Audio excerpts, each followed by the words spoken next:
All right, here's number 2 in big business. This is now what to do with your money and trust once you've made that money. Now, what trust thought of the government? Now, this is John D. Rockefeller, and you can tell by the barrels of oil maybe there. Now, the building in the back, the rotunda, you should recognize that. That's our Capitol.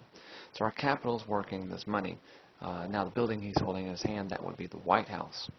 The name of this picture is What a Funny Little Government. Now, why is the giant drawn so large? He's controlling the government.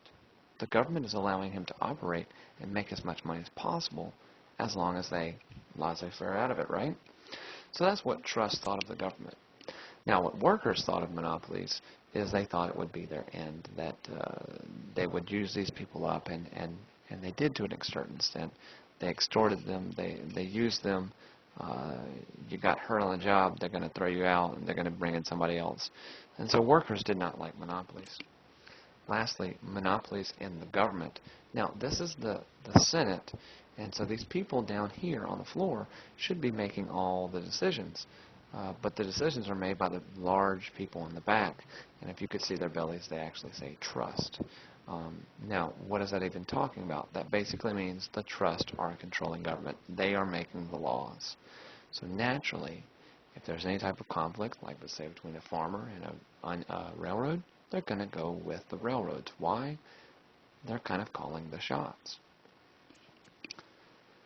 Now, how did they work this? First off, I told you I'd come back to it, so I am. A tariff. Now, a tariff is a tax on foreign goods. What happened is American made cloth sold $4. British was sending their cloth, maybe a different color, whatever, $4. So, competition, right? How do you buy one? Do you just choose? The American government, and also all governments for that matter, at times will institute tariffs. A tariff is a tax on foreign goods. So see, as the British cloth comes across the Atlantic, it gets a 25% tariff of $1. That means when it hits the market here in the United States, it is not $4, but now $5. Well, which one are you going to buy? You're going to buy the cheaper one if they're identical, correct? So you are thereby influencing people to buy the American-made product, not the foreign product. Okay? Now, their justification, these robber barons, Carnegie and Rockefeller and all these people, was social Darwinism. Now, Darwinism is the idea of survival of the fittest and natural selection, as well as evolution. But social Darwinism is the idea that only the strong businesses survive. So if you want to survive, you have to be cutthroat, you have to do these different methods, or you're going to be out of business. It's that simple. So social Darwinism is advocated by everybody. Make as much money as possible. If you don't like it, find a way to compete with me. Find a way to tell me I'm wrong. Now, the South got left behind in all this. The South is still recovering from the Civil War. There's no money, so that's no capital, right?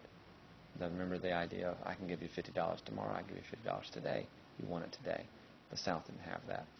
Now, the North actually owned 90% stock in Southern railroads, so the money that could be had on railroads was going all up north. And the South stays agricultural, and they're back in that thing about the old South. Remember I told you about the KKK and all those things. So the South got left behind as far as industry, and that really didn't change until about the 1940s. And we'll see how that happens with the Rust Belt migration and things like that.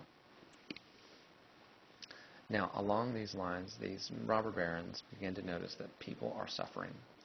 So there's an idea called philanthropy. And this is a word, blurb, whatever you consider. And if you look up there, you see donation, you see give, volunteering, help, charity, donate, support, aid, and all these different things, right? Philanthropy is the idea of giving back money to a needy cause. Okay? So some of these robber barons are going to give back some of their money to help out people. Okay? Now, maybe the biggest pioneer of that is Andrew Carnegie. In fact, he came from poverty, right? So he is going to write something called the Gospel of Wealth. In it, he said, the man who dies rich dies disgraced. You can't take it with you. And in fact, Carnegie is going to give away massive sums of his money almost, I would say 75 to 80% of it, towards him his life to build colleges, universities, and libraries, and all these different things. Does that mean he doesn't like social Darwinism? No. He still likes social Darwinism. He just basically said, I got all this stuff, I don't need anything else. All these other people do. This is the same thing as a basketball or football or baseball player making millions of dollars and then having a charity. Going and doing these things, taking underprivileged kids to Toys R Us and letting them shop for Christmas. Zach Randolph pays people's light bills in Memphis. So that's the idea of gospel of wealth. Lastly, Congress begins to act, and they pass a legislation called the Sherman Antitrust Act. Okay? So the Sherman Antitrust is aimed at monopolies. It's a federal law, prohibits any contract, trust, or conspiracy in the state of interstate or foreign trade. In other words, monopolies are now illegal. Now, this is a major thing because the labor unions we talk about had this used against them, and so we had to pass another one. All right? But that was number 2. Sorry, number 1, number 2 for big business. All right? Take the quiz.